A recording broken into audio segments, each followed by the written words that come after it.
Hello everyone, welcome back to our channel.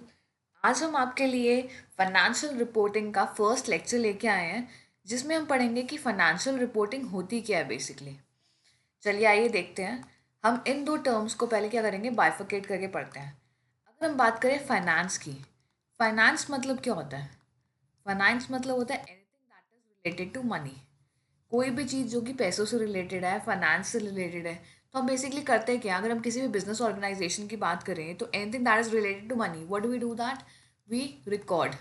जो भी चीज़ होती है हम उसको क्या करते हैं, रिकॉर्ड करते हैं, प्रॉपर तरीके से रिकॉर्ड करते हैं। उसके हम क्या बनाते हैं, financials. If we talk about financials मतलब क्या हुआ, जितने भी फाइनेंशियल स्टेटमेंट की हम बात कर रहे हैं, जैसे कि मान लो trading, PL, profit and loss account, balance sheet, cash flow statement, तो इन सब चीज़ों की बात कर रहे हैं।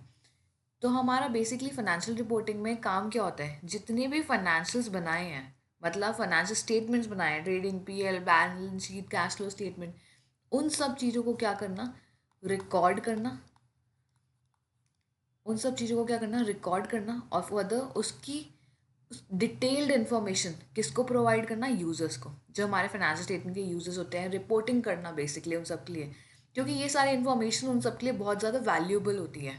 उसी चीज़ों के अकॉर्डिंग जो इन्फॉर्मेशन उनको प्रोवाइड की जाएगी, जो समराइज डॉक्यूमेंट उनको प्रोवाइड किए जाएंगे, उसी के यहाँ पे वो अपने क्या लेते हैं, डिसीजंस लेते हैं। तो आगे जाके हम पढ़ेंगे कि बेसिकली होता क्या है, क्या डिसीजंस होते हैं। ये तो है फाइनेंस की बात।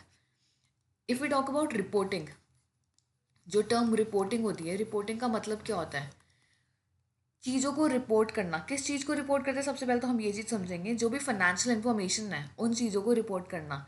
हमने किसी वे में अपनी डॉक्यूमेंट करी होगी उस इन्फॉर्मेशन को, जो डॉक्यूमेंटेड इन्फॉर्मेशन होगी उसको रिकॉर्ड करके रिपोर्ट प्रोवाइड करना यूज़र्स को। कौन यूज़र्स हो गया, हम पढ़ाई बताएंगे अभी। बेसिकली क्या करते हैं, अच्छे से हर चीज़ को डिस्क्राइब करते हैं और उसको कम्युनिकेट करते हैं। किसको? हमारे यूजर्स। जैसे कि मान लो ऑर्गेनाइजेशन के जो भी यूजर्स हैं, स्टेक होल्डर्स, शेयर होल्डर्स, उनको ज़रूरत होती है इनकी फाइनेंशियल्स की, फाइनेंशियल रिपोर्टिंग के बारे में डिटेल इन्फॉर्मेशन की रिक्वायरमेंट क्यों होती है उनको, क्योंकि अपना पैसा इन्वेस्ट करते हैं वो बिजनेस ऑर्गेनाइजेशन में। गवर्नमेंट होगी तो टैक्स की इवैल्यूएशन करेगी वो, कि टैक्स आप लोगों ने सही दिया है नहीं दिया है, जो भी बिजनेस ऑर्गेनाइजेशन होंगी। तो उनको ये सारी इन्फॉर्मेशन प्रोवाइड करना, एक अच्छे वे में प्रेजेंट करके उन चीज़ों को प्रोवाइड करना उन लोगों को, ताकि वो अपने डिसीजंस ले सकें। ठीक है, तो बेसिकली ये होता है हमारे फाइनेंशियल रिपोर्टिंग। जो भी फाइनेंशियल डेटा है उसको प्रॉपरली प्रेजेंट करके रिपोर्ट प्रोवाइड करना, जितने भी फाइनेंशियल यूजर्स हैं हमारी ऑर्गेनाइजेशन के। तो वील स्टडी, एक बार थोड़ा सा हम पढ़ के देखते हैं एक बारी क्या मतलब है इनका। Financial reporting refers to process of preparing and presenting financial information। जितनी भी फाइनेंशियल इंफॉर्मेशन है उसको क्या करना, प्रिपेयर करना। एक तो है प्रिपेयर करना और प्रेजेंट करना। अबाउट अ कंपनी, किसके रिगार्डिंग होगी, वो कंपनी के रिगार्डिंग होगी या फिर ऑर्गेनाइजेशन जो भी है। This information is typically shared with share stake holders. सबके साथ ये इन्फॉर्मेशन शेयर होती है। किस किस के साथ शेयर होती है? इन्वेस्टर्स हो गए, क्रेडिटर्स हो गए, रेगुलेटर्स हो गए, management, to help them make informed decisions about the business's performance, financial health and future prospects। मतलब इन सबको इन्फॉर्मेशन प्रोवाइड करना। कौन हो गए? इन्वेस्टर्स। इन्वेस्टर्स को भी इन्फॉर्मेशन प्रोवाइड करेंगे क्योंकि वो हमारे बिजनेस ऑर्गेनाइजेशन में पैसा लगाते हैं, इसलिए उनको प्रोवाइड करना। क्रेडिटर्स को क्यों? क्योंकि वो आपको क्या देते हैं, उधारी पे सामान देते हैं। वो देखेंगे कि कंपनी की क्रेडिट वर्थ क्या है। Will company be able to pay the amount? क्या कंपनी उनके अमाउंट वो पे कर पाएगी या नहीं कर पाएगी? रेगुलेटर्स, जो भी रेगुलेटर्स होंगे उनके लिए। मैनेजमेंट, क्योंकि मैनेजमेंट को फर्दर डिसीजन लेना होता है प्लानिंग के रिगार्डिंग, आगे बिजनेस कैसे चलाएं, फ्यूचर एस्पेक्ट से रिगार्डिंग, कि बिजनेस को कैसे एक्सपैंड किया जाए, कैसे प्रॉपर तरीके से हर चीज़ को चैनलाइज किया जाए। तो इसलिए उनको इन्फॉर्मेशन की रिक्वायरमेंट होती है, ताकि वो इन्फॉर्म्ड डिसीजंस ले सकें। जो भी इंपॉर्टेंट डिसीजंस हैं उसको इमीजिएट एक्शन इमीजिएटली ले सकें बिजनेस के रिगार्डिंग, ताकि वो बिजनेस की परफॉर्मेंस मेजर कर सके, फाइनेंशियल हेल्थ के रिगार्डिंग।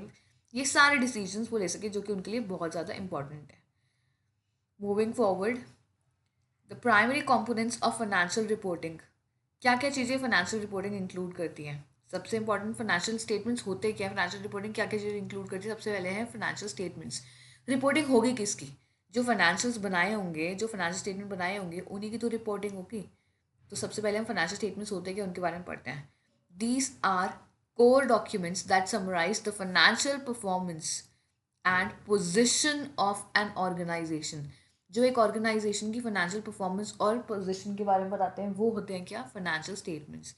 ठीक है, एक हम पढ़ते हैं इनकम स्टेटमेंट। इनकम स्टेटमेंट क्या बताता है कि क्या इनकम क्या है ऑर्गेनाइजेशन की। जैसे हम ट्रेडिंग पीएल अकाउंट बनाते हैं, trading account, profit and loss account, क्या रिकॉर्ड करते हैं। अगर हम ट्रेडिंग अकाउंट की बात करें तो जो ट्रेडिंग अकाउंट होते हैं वो रिकॉर्ड करते हैं ट्रेडिंग अकाउंट जो ट्रेडिंग अकाउंट होते हैं वो रिकॉर्ड करते हैं डायरेक्ट एक्सपेंसेस। कंपनी के जो डायरेक्ट खर्चे होते हैं, जो भी फैक्ट्री से रिलेटेड खर्चे होते हैं, वो रिकॉर्ड करते हैं क्या, ट्रेडिंग अकाउंट में। If we talk about PL account, PL account क्या रिकॉर्ड करते हैं, इनडायरेक्ट खर्चे, इनडायरेक्ट एक्सपेंसेस, इनडायरेक्ट रेवेन्यू, जो भी ऑफिस से रिलेटेड या सेलिंग एंड डिस्ट्रीब्यूशन से रिलेटेड होते हैं, सेलिंग एंड डिस्ट्रीब्यूशन से रिलेटेड एक्सपेंसेस होते हैं, तो वो ये क्या करते हैं, पीएल रिकॉर्ड करते हैं। डायरेक्ट एक्सपेंसेस हो गए एंड रेवेन्यूज हो गए जो भी डायरेक्ट, वो करता है ट्रेडिंग अकाउंट। तो बेसिकली पहला फाइनेंशियल स्टेटमेंट हमारा यही हो गया। ट्रेडिंग अकाउंट हम क्या चीज़ हमें बताता है, ट्रेडिंग अकाउंट से हमें अल्टीमेटली पता चलता है कि जो बिजनेस ऑर्गेनाइजेशन है उसका ग्रॉस प्रॉफिट कितना है, या वो प्रॉफिट कमा रही है या फिर और ग्रॉस लॉस हो रहा है बिजनेस ऑर्गेनाइजेशन को, ये ट्रेडिंग अकाउंट बताता है। पीएल अकाउंट क्या बताता है कि नेट प्रॉफिट है या फिर नेट लॉस, ये बताता है पीएल अकाउंट। ट्रेडिंग में बेसिकली हम फैक्ट्री से रिलेटेड सारे एक्सपेंसेस रेवेन्यू रिकॉर्ड करते हैं, और प्रॉफिट एंड लॉस अकाउंट में हम जितने भी इनडायरेक्ट नेचर के, ऑफिस के हो गए, सेलिंग डिस्ट्रीब्यूशन हो गए, ऑडिट फीस, मतलब बाकी सब चीज़ें जितने भी इनडायरेक्ट नेचर की है वो हम पीएल अकाउंट में रिकॉर्ड करते हैं। तो ये हमारे ये चीज़ें बताता है। ठीक है, नेक्स्ट क्या है हमारी balance sheet. If we talk about balance sheet, तो बैलेंस शीट क्या बताती है हमें, provides a snapshot of company's assets, liabilities and shareholders equity at a specific point of time। अगर हम बात करें बैलेंस शीट की, तो बैलेंस शीट हमें क्या बताती है, जो बैलेंस शीट होती है वो बताती है एसेट्स के बारे में, एसेट्स का बाइफर्केशन बताते हैं।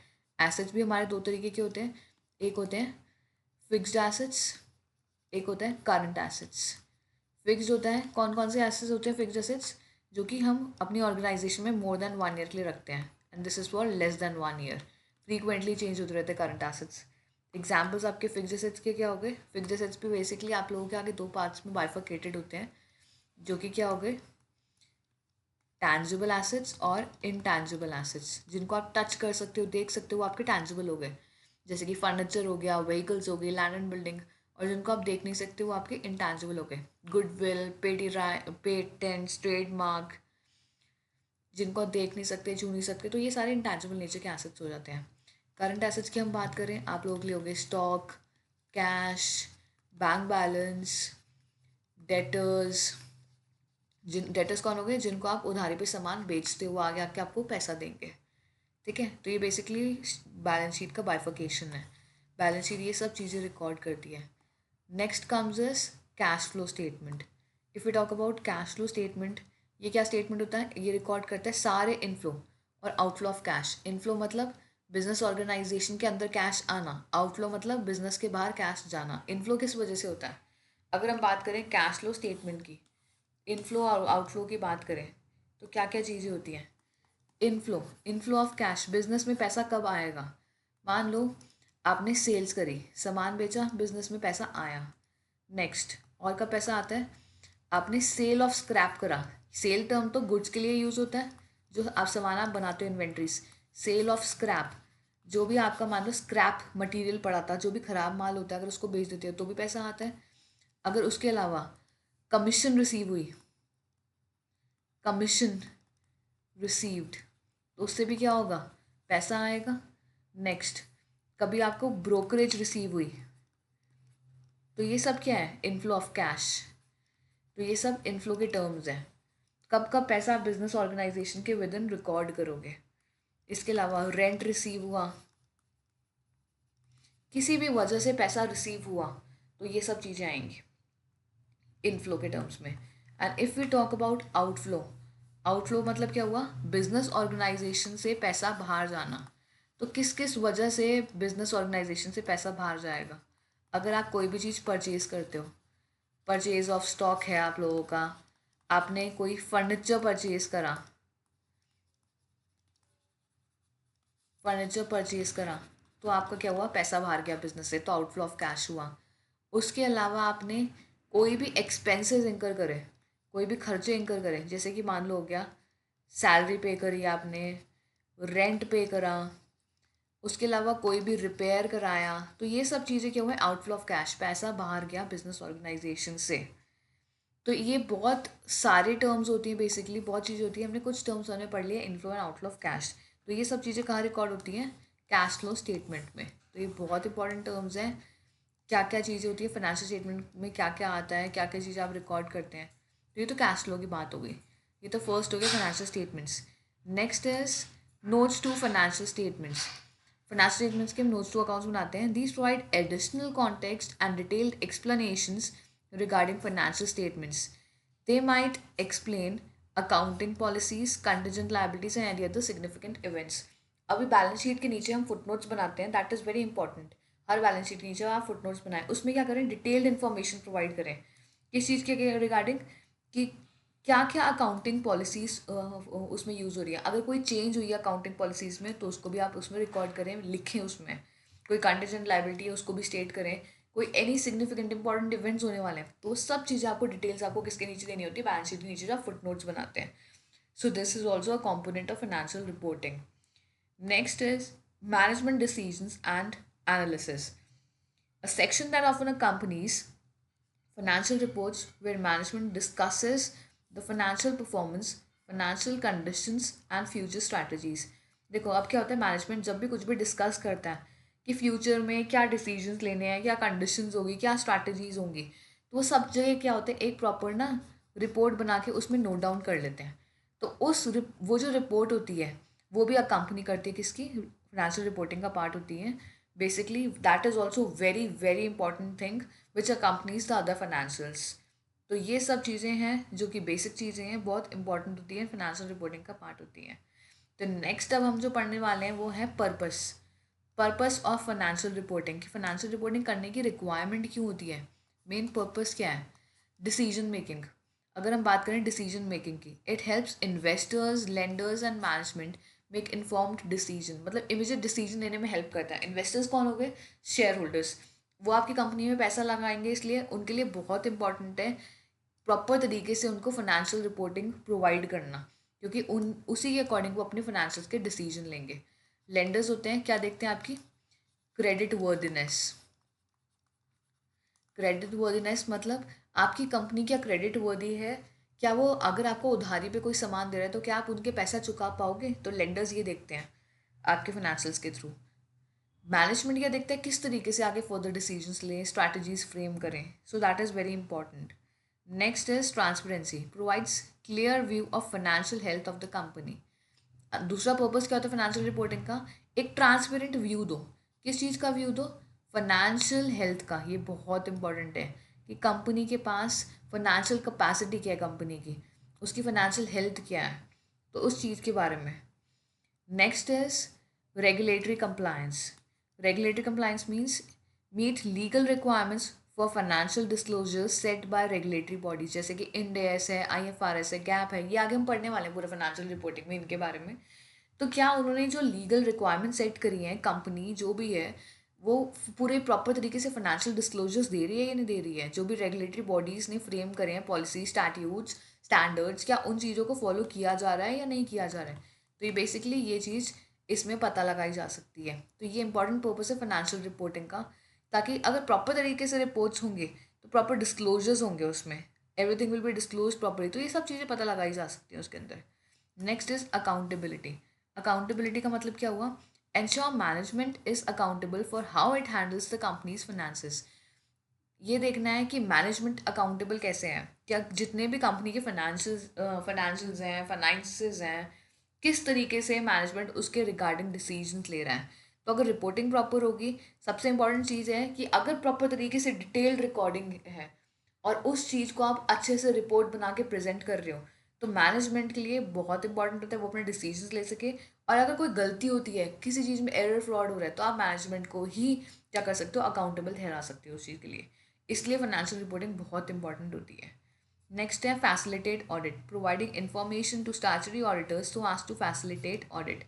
क्योंकि फाइनेंशियल रिपोर्टिंग अगर प्रॉपर होगी ना, तो जो ऑडिटर्स होंगे कंपनी के ऑडिट करेंगे। ऑडिट मतलब कंपनी की जो फाइनेंशियल स्टेटमेंट्स होते हैं उनकी चेकिंग, ये देखना कि वो फाइनेंशियल जो स्टेटमेंट्स बने हुए हैं क्या वो फ्री फ्रॉम एरर और फ्रॉड हैं, क्या वो बिल्कुल सही तरीके से बनाए गए हैं। तो उन चीज़ों के लिए बहुत ज़्यादा हेल्पफुल होती है financial reporting. So that's it for today. आज के लिए बस इतना ही। आज हमने करा है पर्पस ऑफ फाइनेंशियल रिपोर्टिंग, और दूसरा हमने क्या पढ़ा है, फाइनेंशियल रिपोर्टिंग होती क्या है, उसके क्या कंपोनेंट्स होते हैं। तो अगर आपको हमारी वीडियोस पसंद आ रही है, लाइक शेयर एंड कमेंट करना ना भूलें। आज जाके हमारी प्लेलिस्ट पे चेक कर सकते हैं। फाइनेंशियल रिपोर्टिंग के अलावा हमने और भी बहुत सारे सब्जेक्ट्स की इसमें वीडियोस बना रखी है। तो if you have any questions regarding any particular topic, you can write down in the comment section. We'll surely reply to it. So that's it for today. See you in the